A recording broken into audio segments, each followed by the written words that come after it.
yoo barbaadan statementii abdii geetaachoo gaafadhaa isiniif hafidu isaa kan barsiise akkaawunticha birriin walitti qabame miiliyoona 2 jara keenya amma namni kuni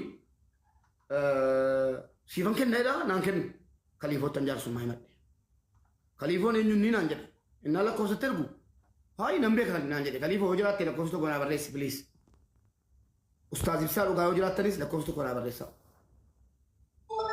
amma kaliifoon nama kana nan beeka jedhee dawwaleef mubaarak birriisirraa qabaa jedhin an dhaggeeffataan jira bilbila biraatiin meerree birriinsa baankii jirti maal wayyagaa mucaan kunoo biizaan dhufeeraafi liqeeffadheen argaafi natti kennitaafi nan galchaafi jedhe amma mobaayil baankiingiin qabaa jedhe kaliifoon eeyyeen sitten kenna meeqa natti kennita $10,000 sitti erga ayyeegaa itiraansfarii kanaani yoo kun si dide kanatti ergita lamansi kenna ergi jedhe dheeraadha beekan gabaabse qaba $1,000 itti ergee 10,000 itti ergeeraa naan jedhe kaliifootti walii gammadee kaliifootti ergameeraa naan qoynan laalaa meeqa ergennaan 10,000 jeen galee laalu 1,000 hay 10 siin jedhe 10 naan jedhe kaliifoon dawwalee jalaa kaasuu jira wallaahi amma nan naqa malee inni sode maqaan nama laala dhiisi rakkoon qabu anaaf inni wal beennaa dhiisin jeen amma akkaawuntii keenaa kenni birrii keenya irraa fudhu keessaan baate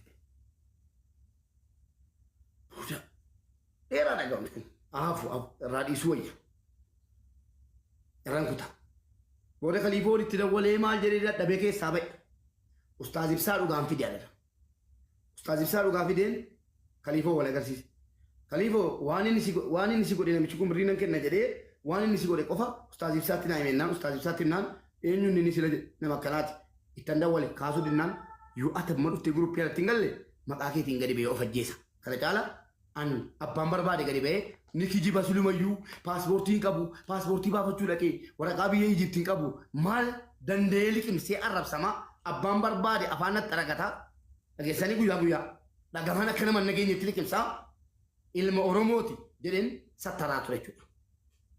Dhaggeeffadhaa. Nam sattaraa ture. Isa sattaraan ofii asii arrabsama. Kijiban seenee siin naan galu. Yeroo siin nagaafattan gaaf tokko nama kumaa wayii mana boonaa baaleetti nama kumaa wayiin teessanii inni xuu turkii jennaan inni fayyala. Iyyuu cufaa bira dhaqeen bishaan naa kennamee naan fayyeen jedhe. Wareegaman kafalaadha nama kanaaf baraala. Tu yeroo sana himadhe hin arrabsamu ture. Iyyuu cufaa bira dhaqeen fayyeen naquun jedhe. Inni amane sin amane amantii jijjiirratee maallaqa fudhatee peenxee ta'ee maal jedhanii eegale nama sajandaa calluma jedhee mata. Obse. Halkana almagaa ustaaz ibsaa dhugaaf kaliifoo waliin haasaanii inni dhufuu dinnaan yoo tamma dhuftee itti naasofne ofa dhaggeessa maqaa keetiin jennaan aariidha achumaan dhufe gadi ba'ee bakkee dhaabatee dhaggeeffadha. Gadi ba'ee bakkee dhaabatee haadha manaa dhossee jechuudha. Maallaqicha dhossee na nyaate. Haadha manaa dhossee gadi ba'ee halkan deebii kana naa kenne. Sa'atii meeqaa saamee dhugumaa birrii sirraa qabaa jennaan kaliifootti meera narraa qaba jedhe. Meeree birriisaa ni jirti jedhe. Eessa jirti? Intinaa jirti. Baankii jirti. Maaliif? Ispoonsaran qabsiise. Dagaa konkolaataan Kanadaan ergaa kolonii narra biratti hafaaf.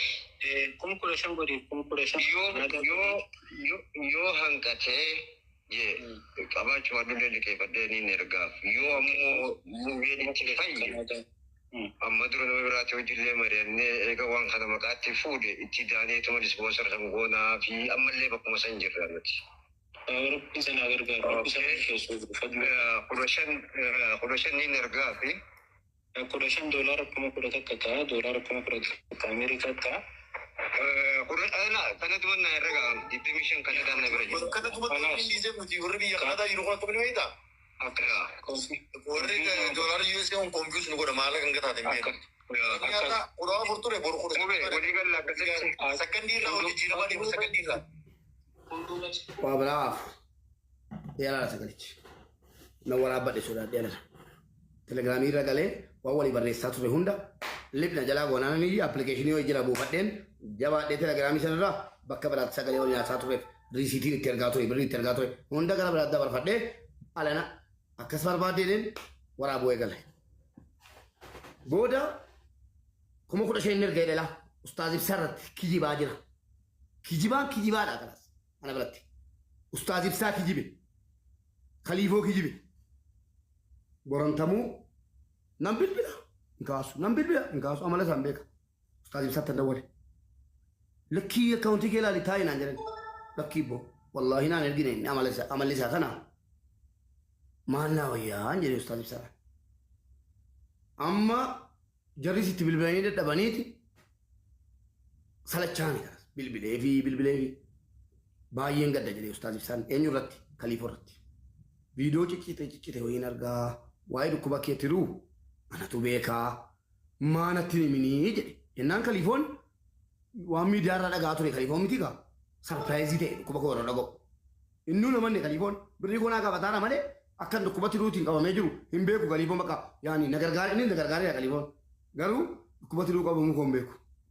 Soba jedhamee kaa gadi baay'ee uummanni kijiba wallaahi jedhamee namti Khaliifoon dhumti sarpiraayizii ta'e Ustaaz Ibsaa Mubaarakiin dhukkuba jennaan anatu qoricha kennisiiseef kan yerootti ni dhukkuba tiruu qaba jedhee Ustaaz Ibsaan ofii dubbate tunan hin gaafate rifatee jechuudha reefu. Aboo dhiifama naan jedhe Khaliifoon kun yookiin dhufeera ta'a Khaliifoon. Booda Khaliifoon shuurii ta'eera namattuu dhimuu eegaleera akka dhukkubni turuu akka hin qabu jechuudha. Booddee jechumaan namichi kun didee namiti alana Sheek Riyaad Gammadaa Ustaaz Ibsaa Hasan kabiyya jiran. Ustaaz Riyaad Abu Yahyaa Sheekaa Roobee Ustaaz Ahmad Dubaayin jiran. Ustaaz Farid moo raarraan kaa maqaan isaanii irraa qaba kan intanaa jira Farahaan Ustaaz Farahaan Ustaazuma siin beektan tokko nan bifne guruppiitti naqeen ammaa Sheek Amiin biroo namna hin jiru. Tokkoon maallaqa kiyya naa fuudhu islaama ta'a ani nama barbarree dhugee waa meeqa ta'ee itti ergadhe nakkan laaggaxaa jira. Biizaan koo lammaffaa dhufe tokkoffaan gubatee lammaffaan naa dhufe Turkiidha. An paaspoortii kiyya geessuu hin didi akka inni rukutamne. Geessuun tun geesse maal rukutamee silaa gubatee qaba geessuu hin didi bilbilaan cufadha birriin qabu. Lammaffaan dhufeera lammaffaa dhufee jedhee itti Ustaaz Riyaad nuu bane yottan sinii banuu hin danda'a guruppii sana jechuudha waan haasaame. Assalaamu alaikum warahmatullahi jedhanii nama Ustaaz Riyaadii jalaa callise maal jettuudha. Obboleessa keenya Mubaarak waan nutti mannaan dhufne nu Ustaazonni dubbaadhu. Silkiin kaasu mee dhayiiti birri Itoophiyaatti meeqa dhufti doolaarri 25 silkiin kaa fuudhaa deemu ka jara naanni birriin illee birrii xiqqoo isin haa bal'attu sheeknaas. Ani hin beeku ka ilma isii ta'ullee jiraati ani hin beeku. Kanaaf si kadhadhe maqaa rabbiitiin si gaafadhe as ba'i baabaa kiyya jazaakallah kheer. Assalaamu alaikum warahmatullahi wabarakaatu. Si eegaa. Dheeraa sagaleen isaanii adaraa rabbii jedhan Sheek Riyaad Ustaazni dhibeen jiru as keessa jechuudha. Sat jedhee afaan qabate haasa'uu dide Ustaaz tuffate qalbiitti cabane Ustaazonni guutuun dhageessanii guutuun qalbiitti cabane. Namni nama dura na dhaabe ala natti dhagaamee arga. Rabbii jedhii birrii koo naa kenni nama dura na dhaabini Oromoon dhukkuba koo dhageenyaan na gargaara ani immoo gargaarsa sana hin fedhu jedhee itti maddee akka namaatti jechuudha. Namni fuuldura namaa akka dhaabadhu illee na godhe nama kana tunni birrii koo naa kenni dhukkuba koos hin nageessamu dhaqiitii koos galiitii koos hin nageessamu. Sheek Riyaad akkasitti kadhatanii dadhabanii sheekonni kadhatanii dadhabanii abaaranii kunoo kee ammayyuu gurubbicha keessa jiranii ammayyuu kunoola alana lakkoofsaan gadhiiseetu uummata sheekota kunooti lakkoofsaa jedheen kunoola fadlu seeru kana guruppii keessa jira haasa'uu dide keessaan itti haasaa jedheen alana lakkoofsaa gadhiise itti haasaanii haasa'uu dide alana na rawwateeraa jechuudha. Amma maalan godha karaa ta'e wayitiin itti naqe. Karaa ta'e wayitiin alana miidiyaatti yeroo ba'u jedhu namni wayii mee maatii isaatti deemii maatiin isaa nama rabbiin sodaatanuu akkas akkasii jedhanii tokko manaa kennaan anaa miidiyaarra ba'uu kee achuma ammaati isaatti dhannaan agalatoomtu maqaa sii waamu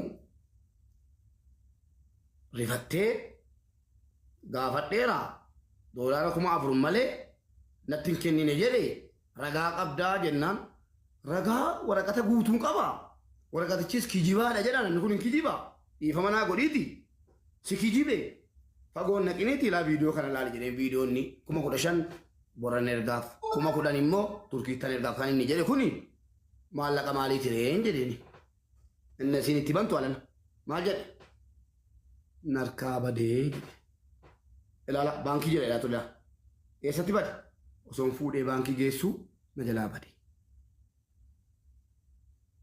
akkuma ta'etti maatiin isaa maallaqa haga ta'e irraa naa kennanii liqeeffatanii ergoon qorannaa irraa naa kennanii jennaan geessanii irraa naa kennan ji'a lamaaf wayi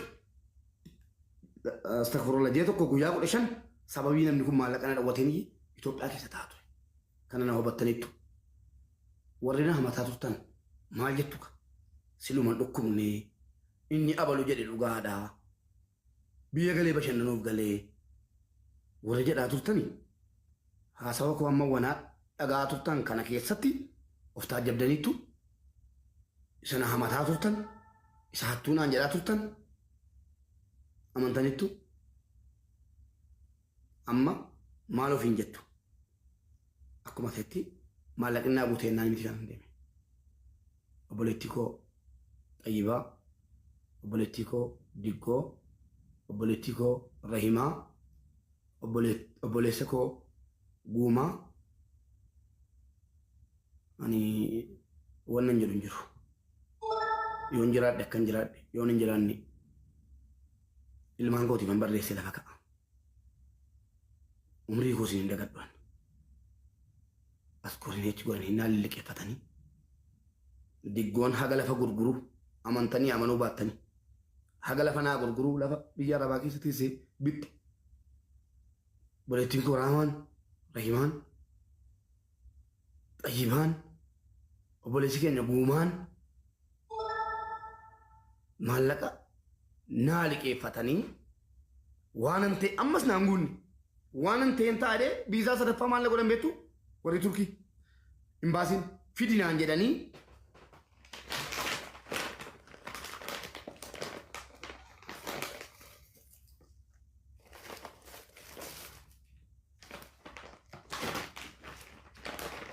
fidinaan jedhanii yeroon geessu birrii na kafachiisaniiti deemi bilbila eeggadhu naan jedhan paaspoortii koo waan jedheni as ta'a naan jedhan lama dhufee gubateera biizaan sadaffaa maal na godhan narkaa godhanii itti rukutanii bilbilanii anjimmaa nan jira mana wayii jirti kan obboleessa kooti gurgurachuu naqe birriin qabu ala narkaa godhanii bakka deemee mana gurgurachuudhaaf biyya taachoo bira kanan taatu hin tolle naa miti garuu yeroon kun dhufee qabadhu isin harkaa baduu danda'a. An waan garaatti baadhee tarii akka sana ta'a ture jimmaan naqee bashannanuuf hin nanne abdii geetaachuu ni beeku hiriyoonni isaanii beeku mana obboleessa kooti gurgurachuu banni walii gadi fiigaa ture haga mana dhaala haadha kooti jechuudha obbolaan koo dhaala mana haadha kooti gurguradhuuti deemi jedhanii naa kennanii nama narraa bitu na be'a. Sana booda jirrii Diggoo haga ta'e jirrii Reemaatii fi Xayyibaanii fi Diggoonii fi obboleessi keenya Guumaan haga ta'e cunqursanii jennaan bakka nam deema haga yaalamee bakka hanqatetti dhiisee hin baan jedhe. Nam deeme obboleessa koo Nasrii dhalataa naannoo Sikkoomandoo miskiina kiyya waan isin jedhuun qabuun obboleessa koo quxisuu kooti mucaan sun. Dhalataa Shaashamannee moo maali Adaamaadha ijoolluma Arsiiti baay'ee galatoomiyan waan isin jedhuun qabu.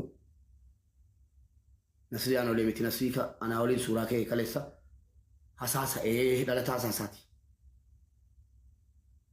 Dhageessanii waan an dubbachuun barbaanneef an dubbadhaadha sababii isaa Abdii Alii Kagaargoo qabu achi keessa akka carraa obboleessi kiyya Kadir Martuu waan ati naa taate hin dubbatin waan jetteefi hin dubbadhu rabbiin siif haa ta'u garuu haga ati naa taate siin taane hiriyaa koo bara rakkinaa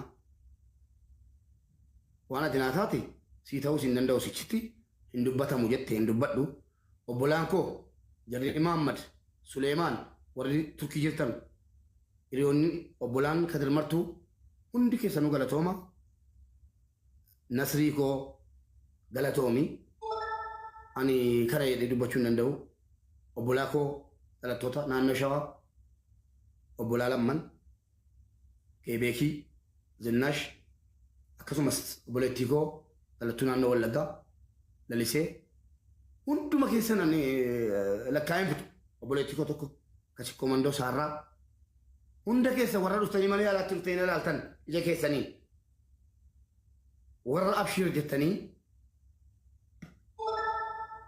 na wajjin dhaabataa turtan warri naa barreessitanii dhufnee si ilaalla Turkii keessatti naan jedhaa turtanii hiree wal nun agarsiisin haalli yeroo wal nun agarsiisin hundi keessan iyyuu galatooma Oromoon eessa ammayyuu eessayyuu jiraadhaa nagaanaaf ta'an siniin jedha yaalarra tun jiru birrii guddaa wayii gaafatame ammas $3,500 maallaqa fixadheera $3,500 tiruun koo kutamee naamunaa isaame kaafuu walumaa galatti Mubaarak uummata saamaa turee jedhama utuu waa'ee uummata saamuutti hin gallee obboleewwan kiyyaa dhalattoonni naannoo Sikkoo Mandoo waan isin mufachiisan hin beeka wanni isin mufachiise uummata Sikkoo Mandoo akkuma jedhame sana xiqqeessee yookiin arrabseetu hin taane silaan dubbadhu ture maaliif beektu ajandaa lamaa kennuu ta'a garuu nan dubbadha amma galata ijoollee Sikkoo Mandoo Turkii keessatti naa oltitiyyuu akkan dubbadhu na godhe malee dubbadhu ture maaliif ajandaa kennuun barbaadu abbaan barbaade na jibbuu mirga qaba abbaan barbaade na jaallachuu mirga qaba obboleewwan kiyya dhalattoonni naannoo Sikkoo Mandoo uummata Sikkoo Mandoo Oromoon hundi jibbee waa gochuu hin danda'u tokko jala qabaddaa ankaleessa isin yaadachiisuufi maqaa isin waamuu hin danda'a ijoollee akka Sikkoo Mandootti Liibiyaa irraa baate obboleettii koo kan Turkii anaa waliin yaalamaa turtee an biraa dhufe hayaat kan dhalattuu naannoo Baalee kan mana kootti gargaarsee kaleensii abbaan kenneefii jennaan fiil jalaa taanaan lammaffaa haati kennuufii jennaan maallaqa dhabdee an mana koo kanatti gargaarsise rabbiin mana hakimii tokko keessatti geessanii mana hakimii tokko yaalli fudhannee achitti ol argine isin